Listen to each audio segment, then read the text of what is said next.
बीएलजी education YouTube channel पर आप सभी का स्वागत। और आज का ये video 11th biology chapter number 4 का रहने वाला है। और इस वीडियो का जो पहला क्वेश्चन है आपको स्क्रीन पर दिखाया जा रहा है, देखिए इसको। और सभी जो क्वेश्चंस हैं इनके आंसर आप करके देखें और कमेंट बॉक्स में बताएं कि कितने क्वेश्चन आपके इस वीडियो के अंदर जो क्वेश्चन मैंने सम्मिलित किए हैं इनसे सही होते हैं। और ध्यान रखें, इस वीडियो की स्टार्टिंग में मैंने कुछ चार्ट वगैरह डाल रखे हैं और इन चार्ट्स को आप ढंग से पढ़ें। क्वेश्चंस बहुत ही अच्छे क्वेश्चंस हैं और जितने भी संघ हैं उनके बीच में जो डिफरेंस है वो मैंने फ्लो चार्ट के अंदर दे रखा है, तो उसको भी आप देखें बढ़िया तरीके से पॉज करके और अपने नोटबुक में उतारें। तो पहला क्वेश्चन देखिए, वर्गीकरण का वह आधार जिसमें शरीर को केवल एक ही तल दो बराबर भागों में बांट सकता है क्या कहलाता है? तो बताइए क्या कहलाता है।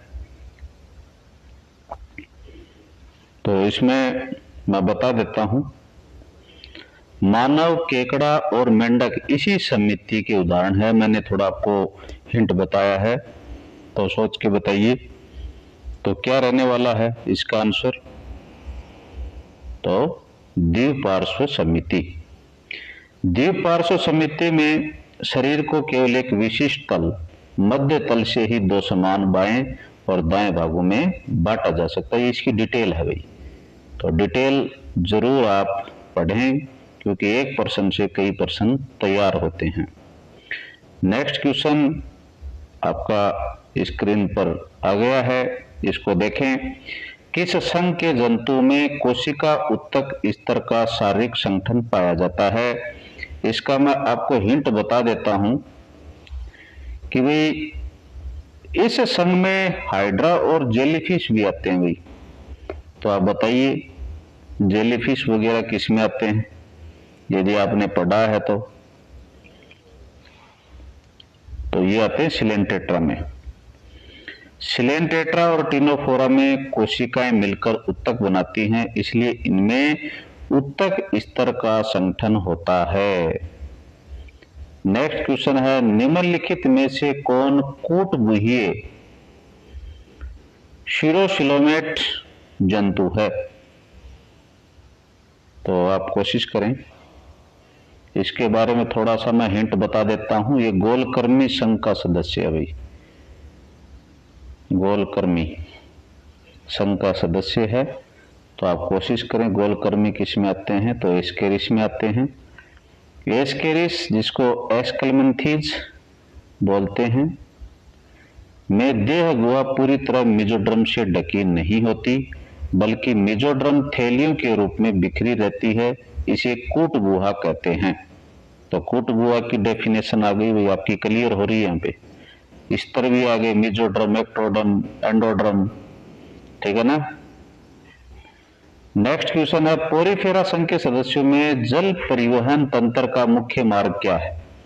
बहुत अच्छा क्वेश्चन है भाई, लेकिन उससे पहले मैं आपको थोड़ा सा हिंट देता हूं कि छोटे छेदों से पानी अंदर आता है और बड़े छेद से बाहर जाता है, ठीक है ना। तो इसका सही आंसर रह जाएगा ओस्टिया स्पंज गुहा ओस्कुलम।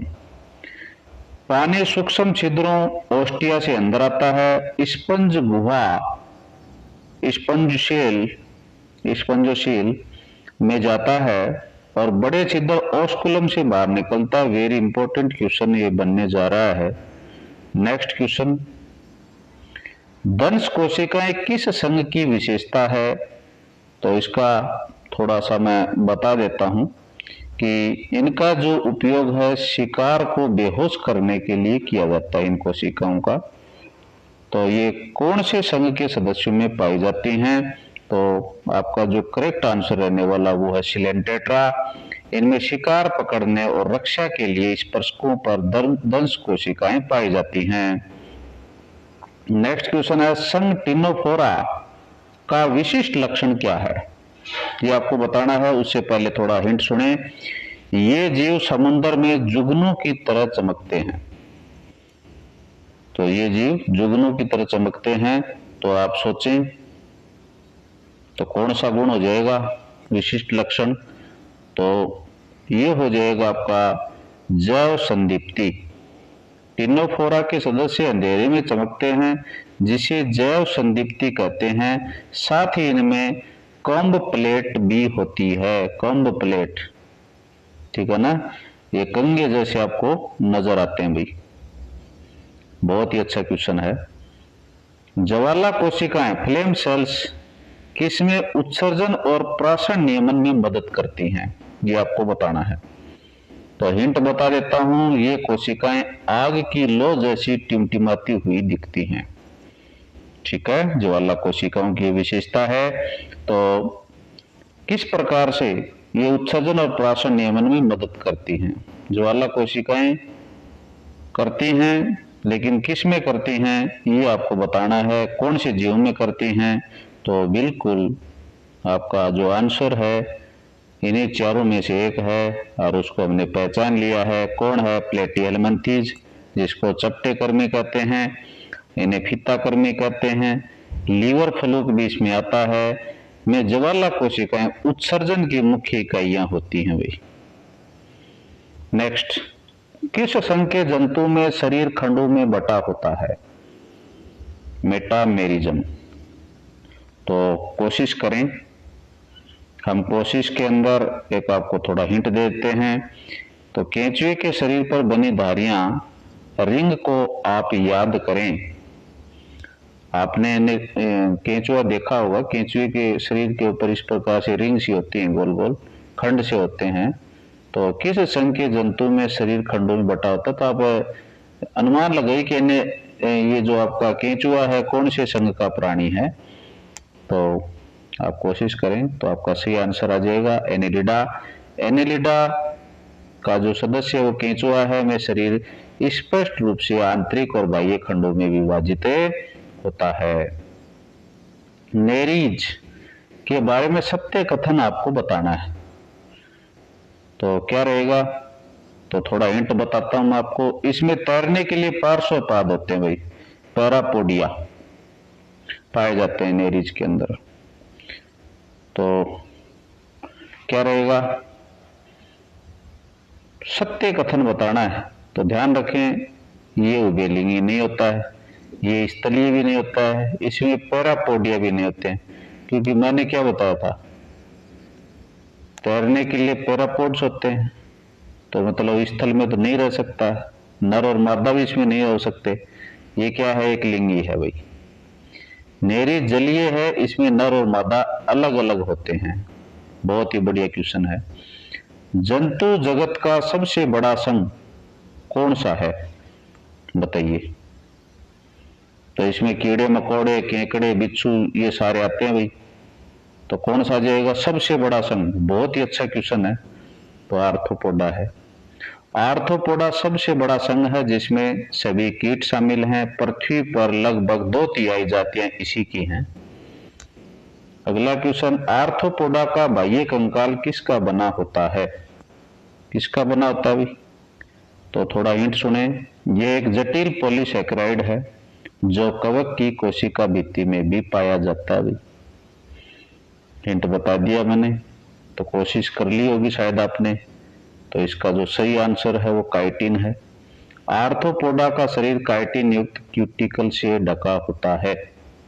नेक्स्ट, इंसेक्ट मतलब कीटों में श्वसन के लिए कौन सी संरचना पाई जाती है? तो आप बताएंगे कौन सी पाई जाती है। तो थोड़ा इसके बारे में बता देता हूँ। ये नलियों का एक जाल सा होता है भाई, जो श्वसन के लिए जो संरचना मिलती है ना, वो नलियों का एक जाल सा होती है। तो इनमें से बताइए वो जाल कौन सा है? तो वो जाल है श्वसनिकाएं। कीटों में श्वास नली या ट्रेकिया का जाल होता है, जो सीधे ऊतकों तक हवा पहुंचाता है। अगला क्वेश्चन है, मोलस्का संघ के जंतुओं में भोजन पीसने कुतरने के लिए मुख से कौन सा अंग होता है? मुख में कौन सा अंग होता है चाहिए? तो इसका हिंट बताता हूं। इसे रेती जीवा भी कहते हैं भाई। क्या कहते हैं? रेती जीवा। तो कौन सा है, रेडुला आ जाएगा इसमें। मोलस्का मतलब जैसे घोंगा, घोंगा इसका सदस्य मोलस्का का, कि मुख में रेती जैसी जीभ होती है जिसे रेडुला या रेती जीवा कहते हैं भाई। अच्छा क्वेश्चन है। किस जंतु को डेविल फिश कहा जाता है? किसको कहा जाता है भाई? तो इसके 8 भुजाएं होती हैं और ये स्याही छोड़ता है। तो कौन है वो स्याही छोड़ने वाला? ऑक्टोपस होता है भाई। ऑक्टोपस को सामान्यतः डेविल फिश कहा जाता है। एकाइनोडर्मेटा जैसे स्टारफिश का सबसे विशिष्ट लक्षण क्या है? तो इसके लिए हिंट सुने। इसमें ट्यूब फीट मतलब नालपाद होते हैं जो पानी के दबाव में चलते हैं।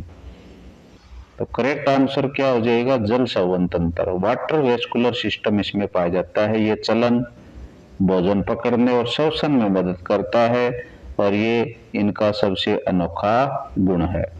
नेक्स्ट, इकाइनोडर्मेटा के लार्वा में कौन सी समिति पाई जाती है? ये आपको बताना है, लेकिन उससे पहले आपको थोड़ा सा मैं एक हिंट देता हूं कि भाई इकाइनोडर्मेटा के लार्वा में जो समिति पाई जाती है उसके बारे में। तो वेस्क और लार्वा की समिति इसमें अलग अलग होती है, आपको थोड़ा ध्यान रखना है जवाब देने से पहले कि लार्वा है उसमें अलग समिति मिलेगी, वेस्क में आपको अलग समिति मिलेगी।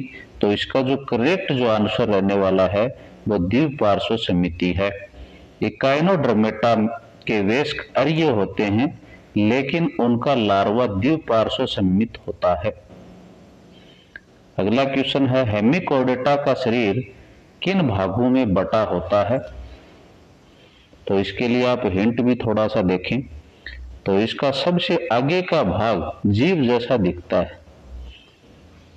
तो जीभ जैसा किस में दिखेगा? आपने देखा होगा, सूंड देखा होगा हाथी का आपने, तो उसके आगे से जीभ जैसा नजर आता है ना वो, तो सूंड, कोल्लर, वक्ष ये आ जाएगा।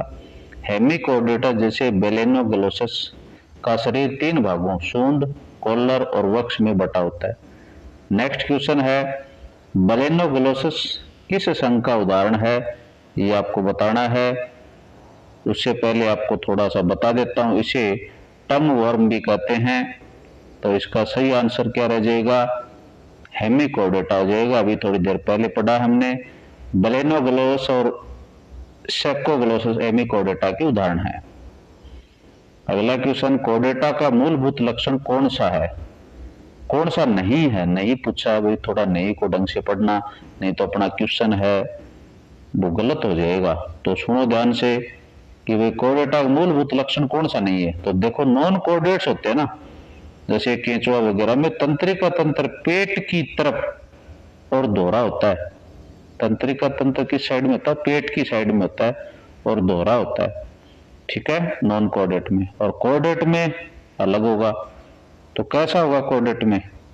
मैंने स्टार्टिंग में चार्ट दे रखा है कोर्डेट और नॉन कोर्डेट के डिफरेंस का, तो उसको देख करके फिर ये आगे के जो ये क्वेश्चन है ना, ये करने का प्रयास करें, आपके सही हो जाएंगे। तो इसमें जो सही आंसर रहने वाला है वो दीप तंत्रिका रज्जु है। ठीक है, नॉन कोर्डेट्स में तंत्रिका रज्जु दोहरा और ठोस होता है, जबकि कोर्डेट्स में यह एकल और खोखला होता है। तो कोर्डेट का लक्षण नहीं है ये। आपकी रीढ़ की हड्डी देखी होगी, उसके अंदर आपने देखा होगा रज्जु, लेकिन नॉन कोर्डेट्स में दोहरा टाइप का होता है।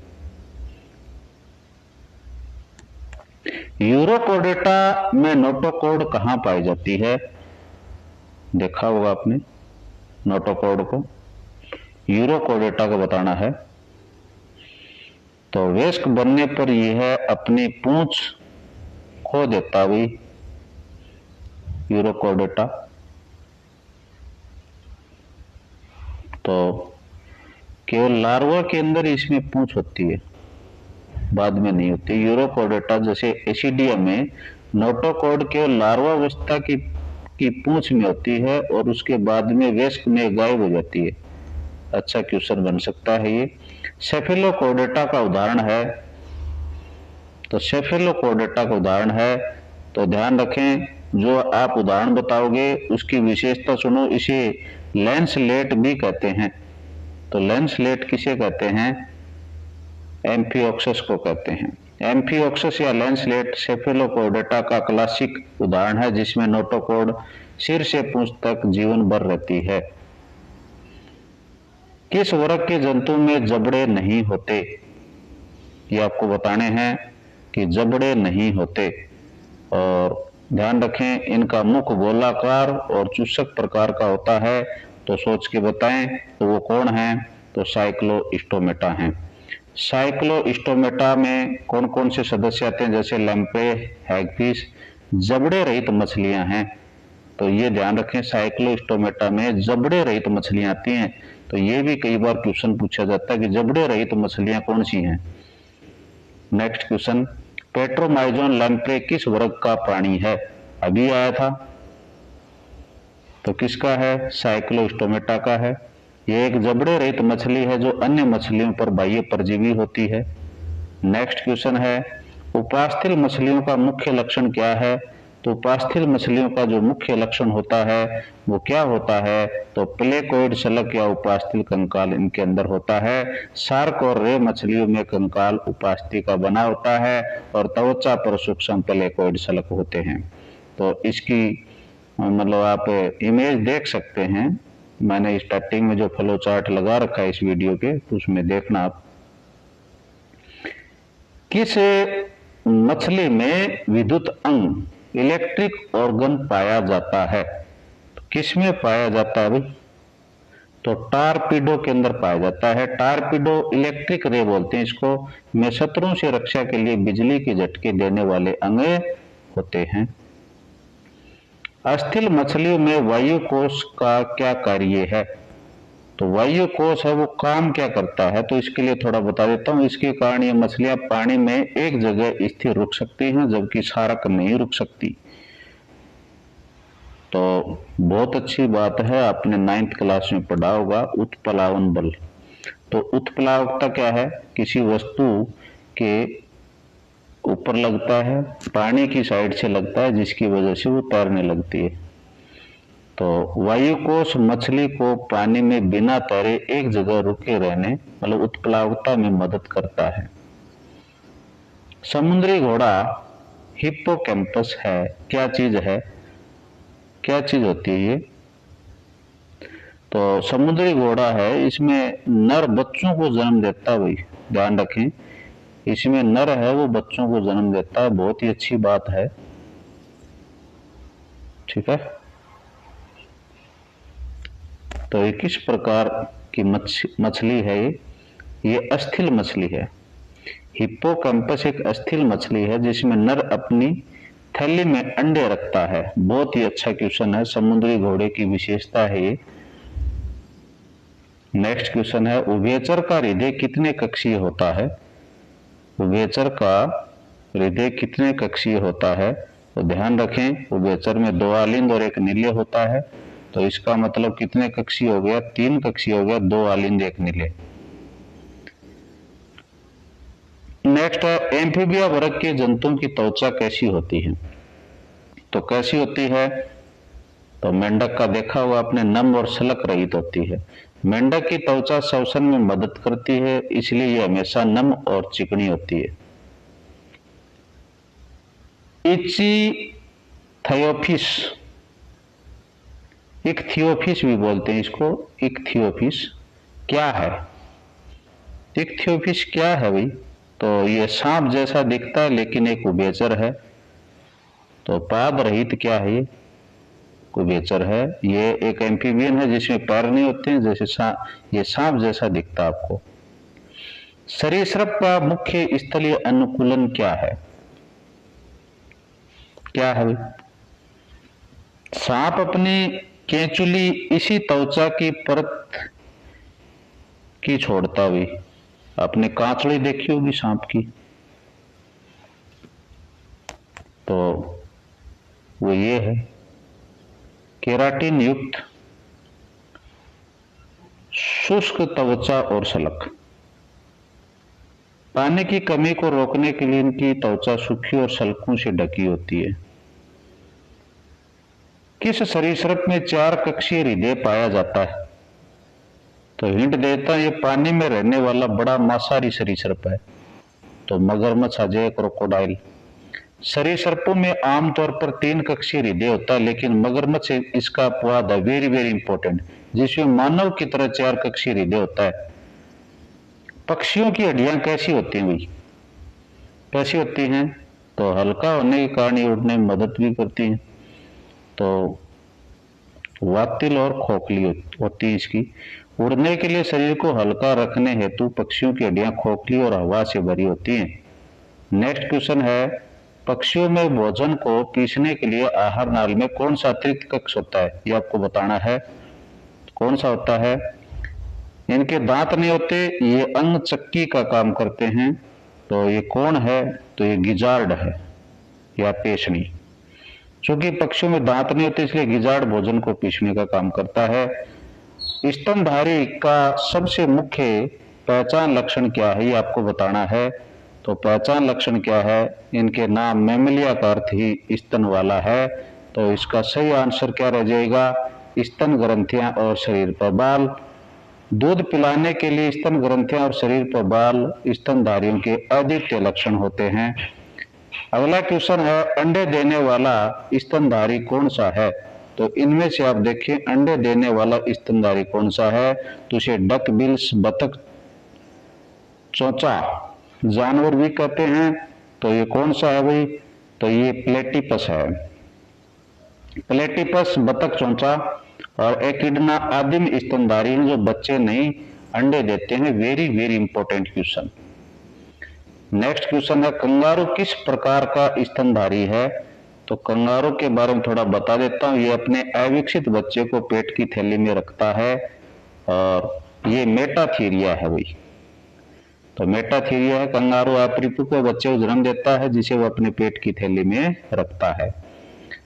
सबसे बड़ी जीवित मछली कौन सी है? तो थोड़ा सा मैं बता देता हूं इसके बारे में। नाम में वह है लेकिन ये शार्क मछली है। तो नाम व्हेल लेकिन शार्क मछली है, व्हेल शार्क। व्हेल शार्क सबसे बड़ी मछली है। ब्लू व्हेल सबसे बड़ा जंतु है, पर यह मछली नहीं है, ध्यान रखना। ब्लू व्हेल सबसे बड़ा जंतु है पर मछली नहीं है। व्हेल एक स्तनधारी टाइप में बोल सकते हो आप, और ये मछली है। निम्नलिखित में से कौन समतापी जंतु है?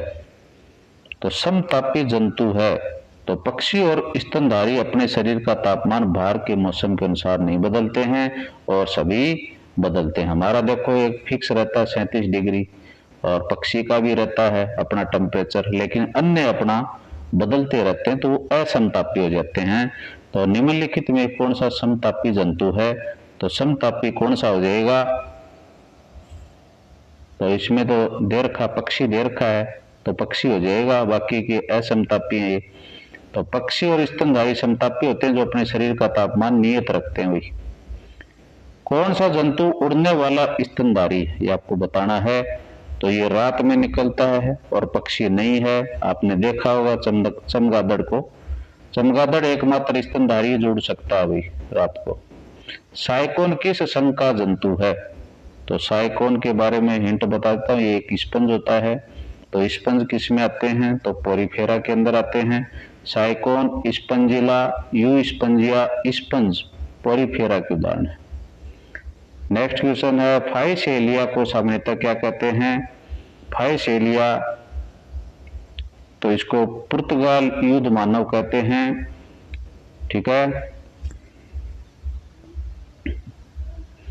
फाइसेलिया नाइडेरिया को इसकी आकृति के कारण पुर्तगाली युद्ध मानव कहते हैं भाई। लीवर फ्लूक अपने जीवन चक्र में किस मध्यस्थ परपोषी का उपयोग करता है? तो किसका करता है भाई? ये तालाबों में पाए जाने वाला शंख जैसा जीव है। तो शंख जैसा कौन सा होता है? स्नेल या घोंगा होता है। लीवर फ्लूक का जीवन चक्र भेड़ मतलब प्राथमिक उपभोक्ता, प्राथमिक परपोषी, और घोंगा है मध्यस्थ परपोषी में पूरा होता है। रेशम कीट किस संघ में आता है? ये आपको बताना है। तो रेशम कीट किस में आता है? तो कीट जितने भी हैं सबसे बड़े संघ में आते हैं जिसका नाम है आर्थ्रोपोडा। नेक्स्ट है, मोती किससे प्राप्त होता है? ये आपको बताना है। तो मोती किससे प्राप्त होता है? पिंक टाडा से प्राप्त होता है। पिंक टाडा या पर्ल ऑयस्टर मोती बनाने वाला मोलस्क है। एकाइनोडर्मेटा के किस जंतु में अरस्तु की लालटेन पाई जाती है? तो अरस्तु की लालटेन ऐसे अरस्तु ऐसे अर्चिन, तो सी अर्चिन आ जाएगा। सी अर्चिन में भोजन चबाने के लिए 5 दांतों वाला एक जटिल तंत्र होता है जिसे अरस्तु की लालटेन कहते हैं। नेक्स्ट क्वेश्चन, भारत का राष्ट्रीय पक्षी कौन है? तो ये भी यदि प्रश्न आपको नहीं आएगा तो आपको कुछ भी नहीं आएगा। तो पेवो क्रिस्टेटस, तो पेवो क्रिस्टेटस मोर भारत का राष्ट्रीय पक्षी है। नेक्स्ट क्वेश्चन है, निम्नलिखित में से कौन विविपेरस बच्चे देने वाला नहीं है? तो बच्चे देने वाला इसमें कौन नहीं है? तो आप ध्यान रखें, प्लेटिपस आ जाएगा इसमें। प्लेटिपस अंडे देता है, बच्चे नहीं देता है। नेक्स्ट क्वेश्चन है, ब्लू व्हेल किस वर्ग में आती है? तो ब्लू व्हेल किस में आती है? तो ध्यान रखें, मैमेलिया मतलब स्तनधारी वर्ग में आती है। व्हेल अपने बच्चों को दूध पिलाती इसलिए यह स्तनधारी है। नेक्स्ट एंड लास्ट क्वेश्चन आज के वीडियो का, कोएनोसाइट्स या कोलर कोशिकाएं किस संघ की विशेषता है? तो आपका जो जवाब रहेगा वो क्या रहेगा बताइए भाई। तो क्या जाएगा? तो पोरीफेर आ जाएगा। स्पंज की गुहा और नहरों का स्तर कोएनोसाइट्स कोशिकाओं से बना होता है जो पानी के बहाव को बनाए रखती हैं। ठीक है, तो इसके साथ में 4 के चैप्टर का ये वीडियो समाप्त होता है। धन्यवाद।